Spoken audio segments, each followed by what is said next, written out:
Yeah.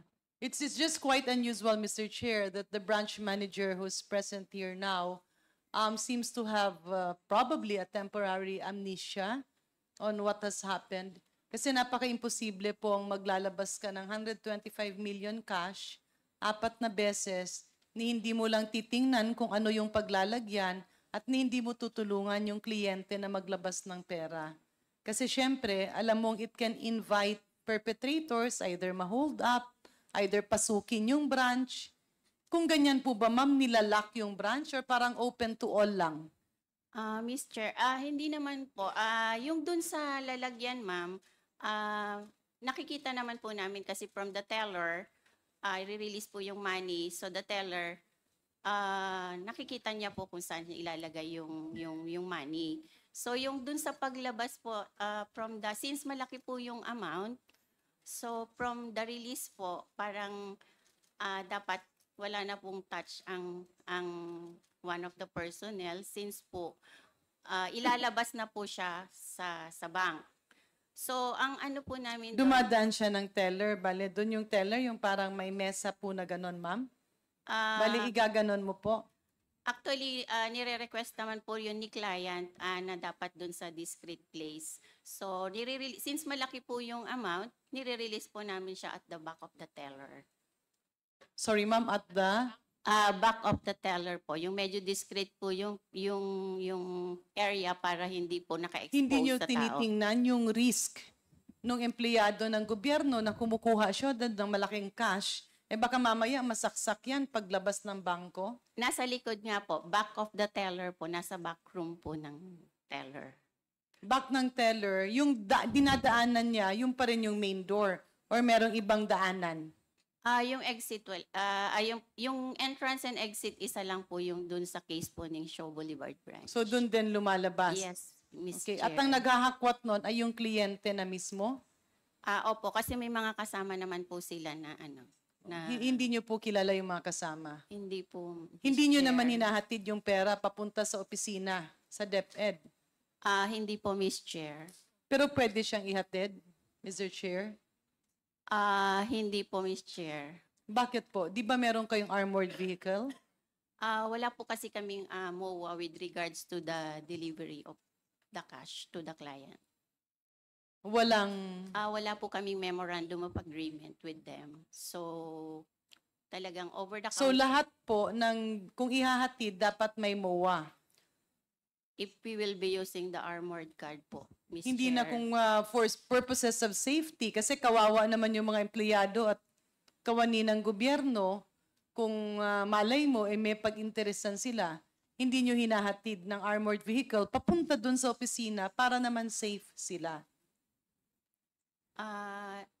Yun po, kung meron po kaming memorandum of agreement kasi yung armored card is need po ng Sino po yung teller na nag-release ng pera? teller po ng branch. Yes, Mr. Chair. Miss Chair, since 4 checks po ang issued check for negotiation, iba-ibang teller po yung nag-issue. So iba-ibang teller Oo, siya. so in our case, 3 tellers po yung iba-ibang nag-serve. Okay. At usually is this usual for land bank? In case po ni Shaw Boulevard, that large amount, hindi po siya usual kasi hindi naman po lahat ng client namin nag-encash ng ganong kalaking amount. Unusual po siya sa pananaw nyo.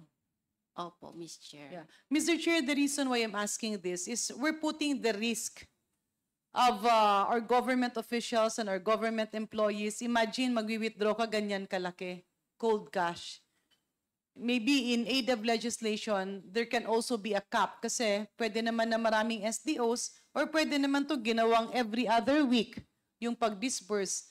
Tsaka ang tanong rin, there are just a lot of questions, Mr. Chair, because if you get 125 million cash and you bring it to an office, a government office, may vault by yung government office? Maybe we can ask the representatives from OVP. Meron po tayong vault doon, ma'am, Mr. Chair? Wala na.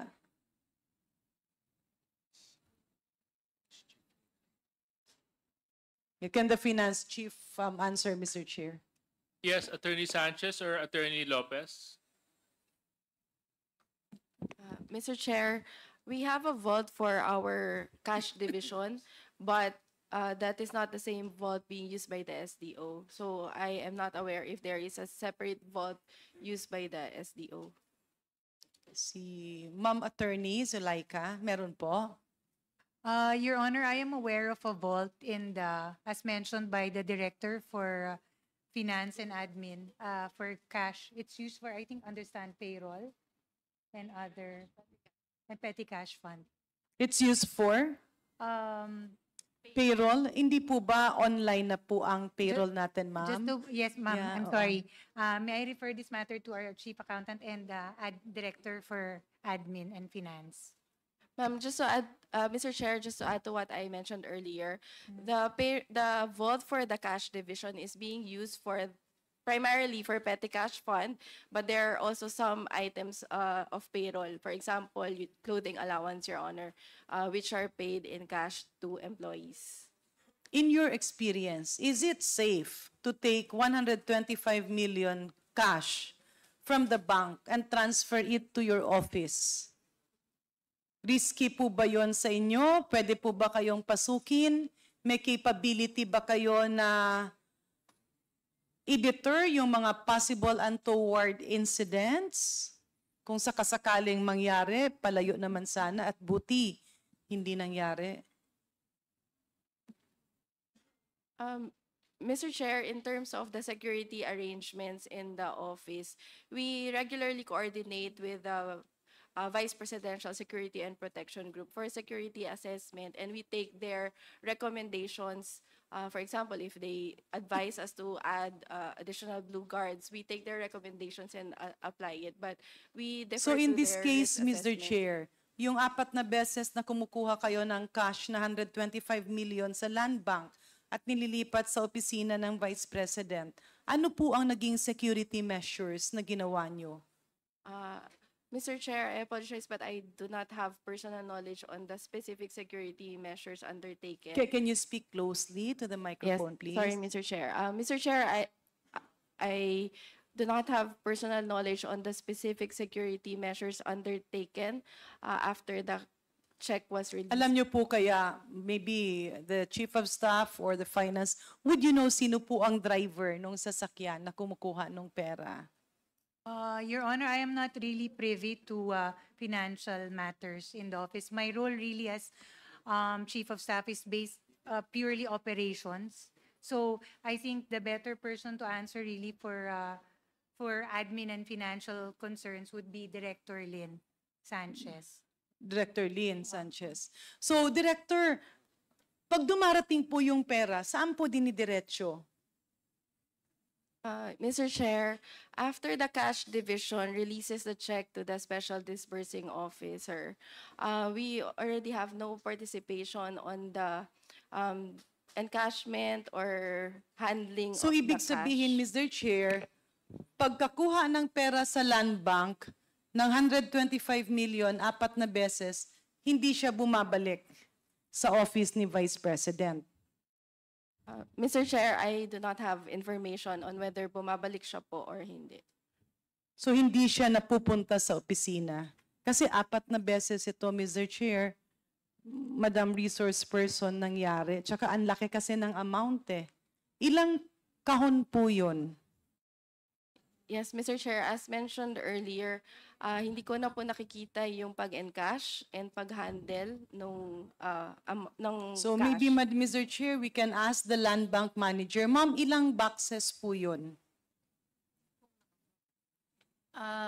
Doon po sa amount ng for the OBP, 2 box po siya ng BSP box. 2 box siya ng BSP box. So ibig sabihin, Point of clarification. Sorry, I've never seen a BSP box. How big is that box? Malaki po siya, Mr. Chair, pero pag kinash out po namin siya kay client,